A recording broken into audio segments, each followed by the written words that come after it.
দেখেন মালিক বিন দিনার আলাইহি রাহমার কথা বলছি, যিনি 60 বার হজ করেছেন। তিনি একবার হজে গিয়েছেন, দেখলেন ওই বছর প্রচুর হাজি হলো, প্রচুর হাজি।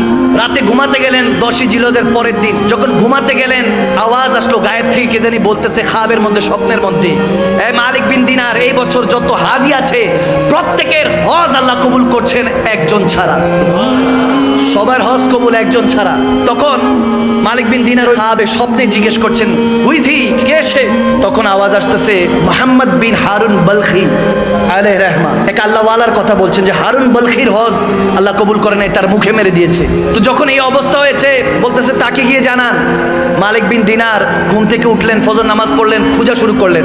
এখন যারা হজে গিয়েছে তারাই বিষয়গুলি জানে যে এক একটা তাবুক আলাদা থাকে। বাংলাদেশ থেকে যারা যায় তাদের তাবুক আলাদা, যারা ইয়ামান থেকে যায়, মিশর থেকে যায়, তাদের তাবুক আলাদা, হিন্দুস্তান থেকে পাকিস্তান থেকে যায় তাবুক আলাদা। এক একটা দেশের এক একটা আলাদা আলাদা গোত্র আছে। ওখান থেকে প্রত্যেকে এরহাম বাঁধে, নিয়ত করে হজ করে। এখন খুঁজতেছে বলখিবাসীরা কারা। খুঁজতে খুঁজতে এক জায়গায় যখন দেখলো ওখানে বলখি লেখা, বলখবাসীরা, ওখানে গিয়ে জিজ্ঞেস করছে হারুন বলখিকে চিনেন?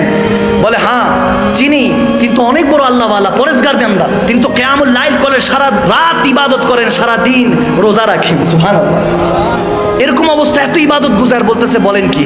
বলে ওনার ঠিকানা কই? বলে হুজুর যে পাহাড়ে গেলে একটা ছোট্ট ঘরে দেখবেন ইবাদত করছে মনে হয়। গেল হযরত মালিক বিন দিনার কাছে গিয়ে দেখতেছে এখন ইবাদত করছে। যখন ইবাদত করছে, নামাজ সালাম ফিরালো, সালাম দিলেন মালিক বিন দিনার, আসসালামু আলাইকুম ইয়া মুহতারাম। তিনি ওয়ালাইকুম আসসালাম ইয়া মালিক বিন দিনার বলেন। সুবহানাল্লাহ। বলে আপনি আমাকে চিনেন নাকি?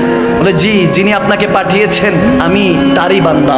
যখন মালিক বিন দিনার বলে আপনি এত পরেজগার ব্যক্তি, আপনি জানেন আমি কে? বলে এটাও জানি, নিশ্চয়ই কেউ না কেউ খাবে আপনাকে বলেছে যে আমার হজ এই বছরও কবুল হয় নাই। অবাক হয়ে গেলেন, স্ট্রেঞ্জ হয়ে গেলেন। বলে ব্যাপার কি?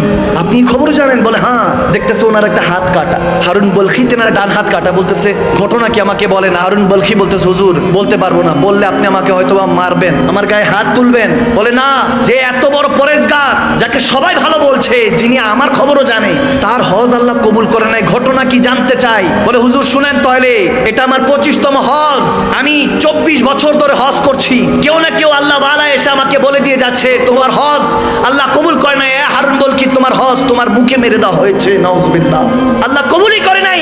তিনি কান্না করে উঠলেন, হাউমাউ করে উঠলেন। বলে হুজুর 25 বছর আগে আমি শরাবী ছিলাম, শরাব পান করতাম, মদ পান করতাম, বেহুশ হয়ে থাকতাম, খুদের মধ্যে থাকতাম না, বেখুদ হয়ে যেতাম। হুজুর আমার হুশ থাকতো না।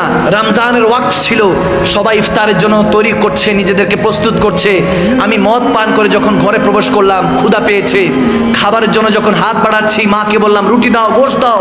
মা বলল শরম করো, হায়